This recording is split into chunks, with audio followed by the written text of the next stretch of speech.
Et c'est justement ces limites fréquentes qui ont abouti au développement de techniques dites mini-invasives. Et le professeur Philippe Denis va nous parler de toutes les techniques mini-invasives de chirurgie du glaucome qui sont de plus en plus nombreuses avec différents mécanismes d'action et de nombreuses indications. Monsieur Denis? Merci Florent, merci mes chers amis, mes chers collègues. Alors si nous avons eu depuis toujours un large choix dans le traitement médical et également dans le traitement laser, force est de constater que le traitement chirurgical du glaucome s'est longtemps cantonné à la trabéculectomie, avec ses variantes light, on vient de le voir, la sclérectomie, ou ses variantes un peu plus lourdes telles que les tubes ou les drains. Actuellement, nous avons un large choix avec l'arrivée des techniques de chirurgie micro-invasive. Alors, ces techniques de chirurgie micro-invasive sont devenues de plus en plus populaires ces dernières années parce qu'elles répondent à un double objectif d'une sécurité accrue et d'une efficacité similaire ou un peu inférieure à la trabéculectomie, mais en tout cas un profil de tolérance meilleur que la trabéculectomie. Donc, je disais que originellement, enfin, les techniques de chirurgie micro-invasive répondent à un double objectif. Un objectif de sécurité accrue par rapport à la trabéculectomie et un objectif d'efficacité similaire ou un peu inférieur à la trabéculectomie.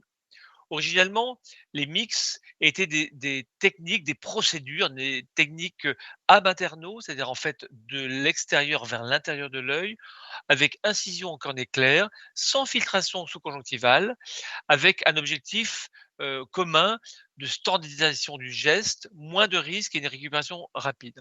Assez rapidement, les mix ont été scindés en deux groupes et on a actuellement les mix originels, essentiellement trabéculaires mais pas uniquement, et les MIPS. Alors les MIPS, il faut que je fasse la traduction, c'est Minimally Invasive Bleb Surgery, donc qui ont les mêmes objectifs de sécurité que les mix, mais qui incorporent la création d'une bulle de filtration. L'abord peut être ab externo ou ab interno au choix, mais de toute façon, il y a utilisation d'une bulle de filtration, donc cela implique la gestion et le suivi post-opératoire de la bulle de filtration.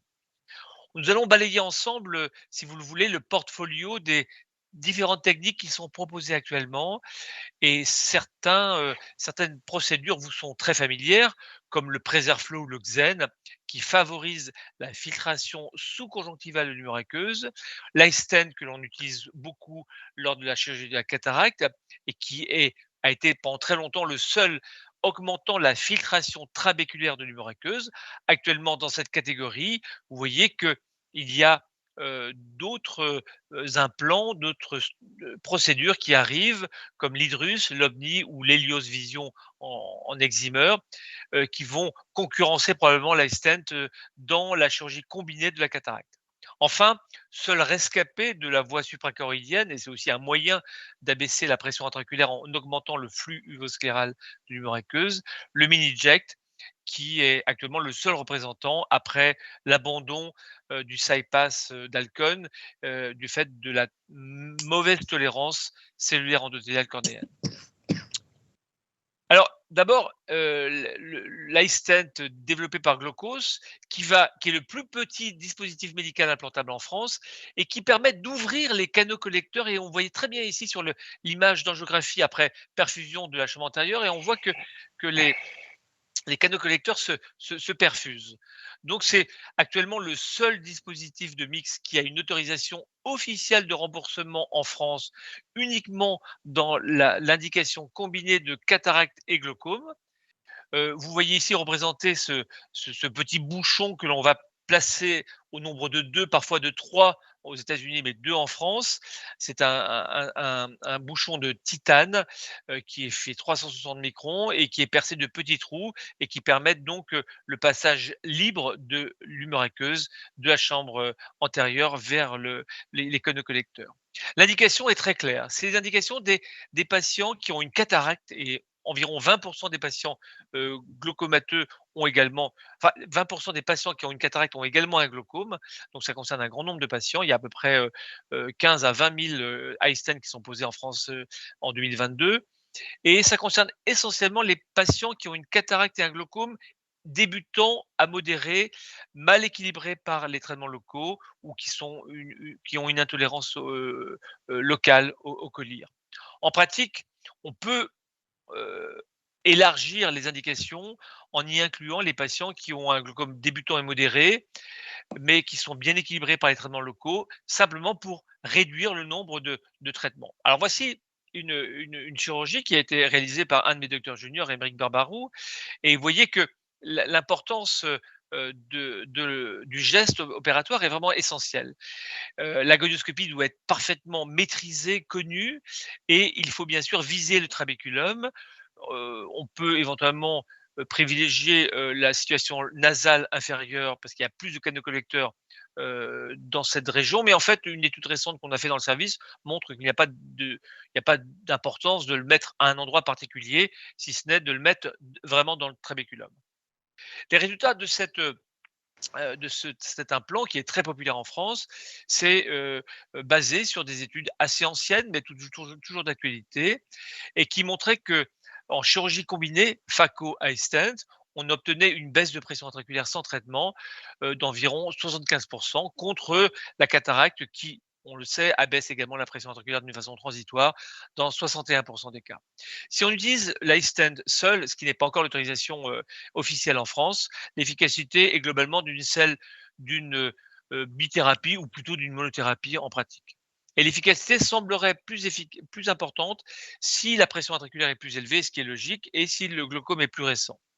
Donc en pratique, l'allègement thérapeutique est plus important que lors d'une chirurgie de la cataracte seule, avec, vous voyez, 1,2 gouttes versus 0,8 gouttes au bout d'un an, et au bout de 2 ans, en fait, on supprime un collyre par rapport au régime initial.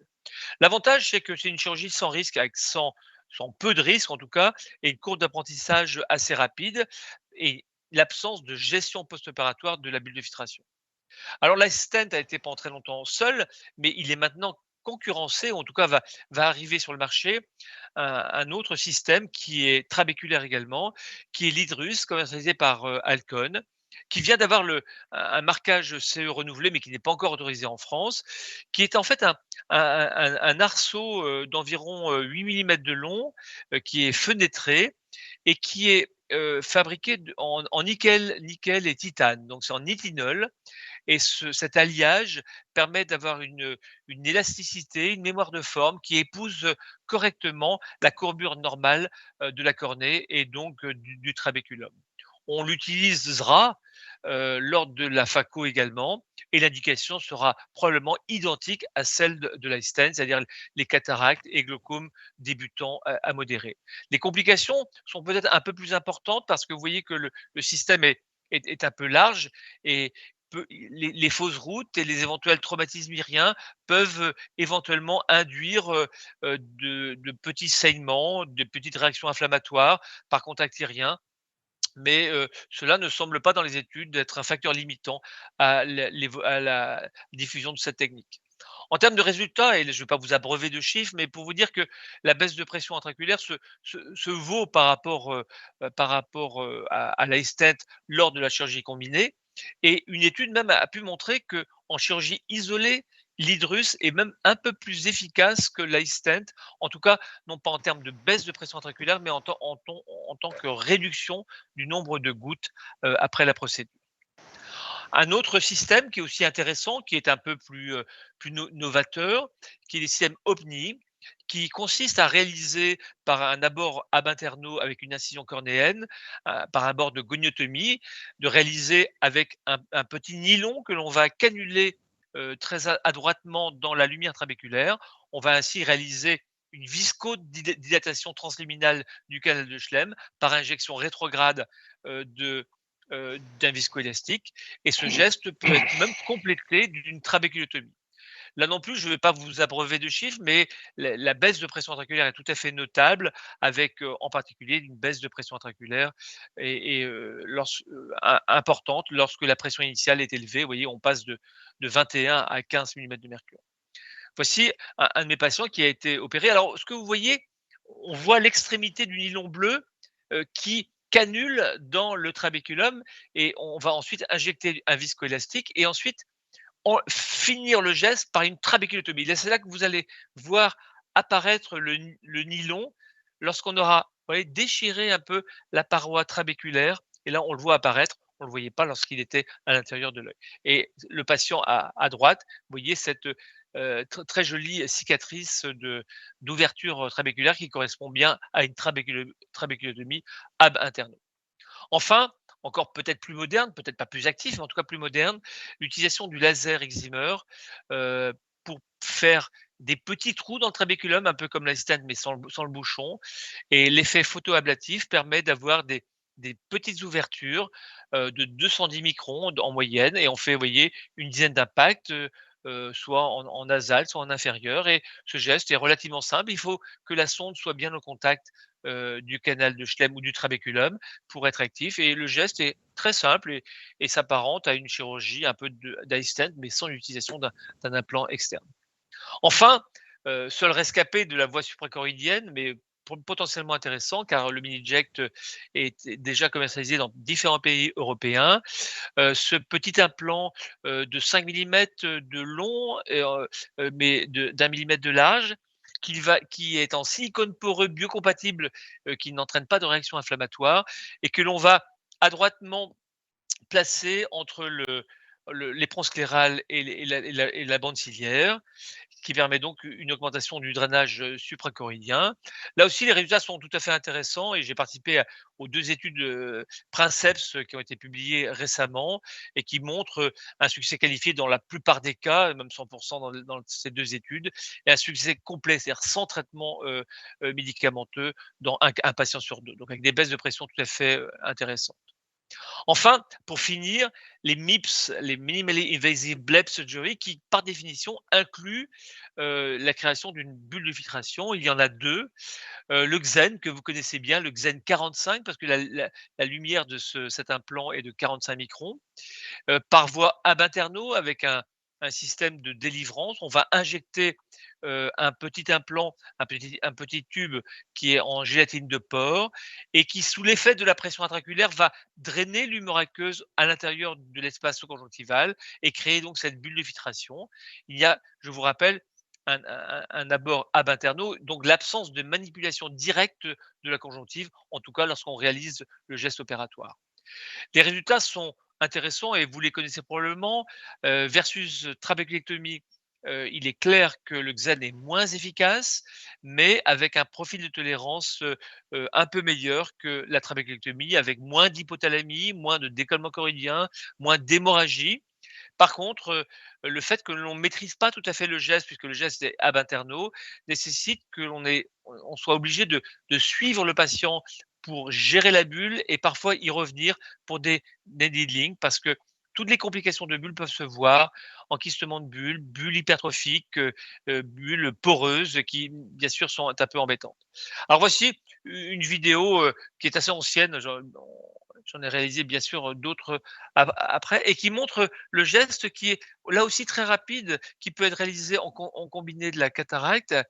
Et on traverse la sclère et on injecte le Xen. Et lorsque vous injectez du bleu tripant dans l'œil, vous voyez tout de suite que l'espace conjonctival va s'imbiber de ce colorant. Donc c'est vraiment une démonstration de la création de l'espace que l'on a créé. Enfin, le Preserflow, qui appartient à la même famille que le Xen, mais lui est ab externo, c'est-à-dire qu'en fait, on va ouvrir la conjonctive, déployer la sclère pour bien la voir, et on va utiliser ce tube qui est assez long, qui fait 8,5 millimètres, qui contient des ailettes afin de le stabiliser lors de son passage scléral, et qui, comme vous le voyez, a un diamètre plus important que le Xen. Il fait 70 microns. Et là aussi, on va le mettre en chambre antérieure, dans sa partie interne. On ouvre peu la conjonctive, on l'ouvre à l'intérieur, au niveau du limbe. Et comme pour les 2 procédures Xen et Preserflow, on injecte durant l'intervention de la mitomycine à dose diluée afin de diminuer les phénomènes de prolifération fibroblastique. Le Preserflow vient d'obtenir une autorisation de mise sur le marché et va sûrement être popularisé dans les prochains mois puisqu'il a eu une amélioration du service attendu de 4, ce qui correspond à un bon bénéfice clinique pour les patients. Et l'étude Princeps essentielle, il y en a eu bien sûr plein, mais l'étude comparative Preserflow versus trabeclectomie montre indiscutablement que les chances de succès avec le Preserflow sont moins importantes qu'avec la trabeclectomie. Vous voyez, 54% de baisse de pression de 20% par rapport à 73% avec la trabeclectomie. Donc des baisses de pression un peu moins importantes, mais moins de complications d'hypotonie transitoire, moins de décollement choridien, moins de risque d'hémorragie expulsive. Et on sait bien, on en a parlé, les complications sont très redoutées. Voilà.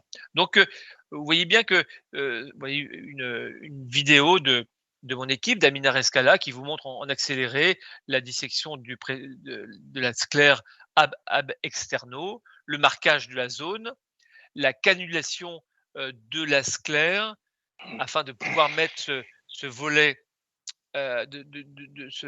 cet implant en polystyrène, non pas expansé, mais modifié, une vérification de la filtration et une fermeture rapide après avoir appliqué la mitomycine.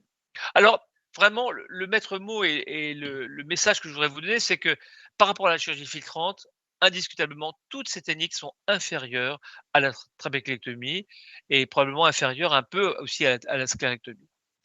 Xen versus Preserflow, l'efficacité est relativement proche, mais il faut bien constater que les reprises chirurgicales avec le Xen sont un peu plus importantes, avec plus de needling, du fait de la fibrose précoce ou tardive de la chirurgie. Donc la trabeclectomie doit rester la référence en termes d'efficacité, mais nous avons quand même malgré tout maintenant des outils qui nous permettent d'aller plus loin.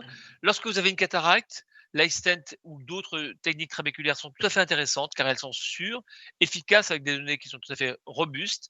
Et il s'agit d'une très bonne opportunité chirurgicale chez le patient glaucomateux, bien équilibré, lorsque vous envisagez la chirurgie de la cataracte. Et là, je crois que c'est une très bonne option thérapeutique.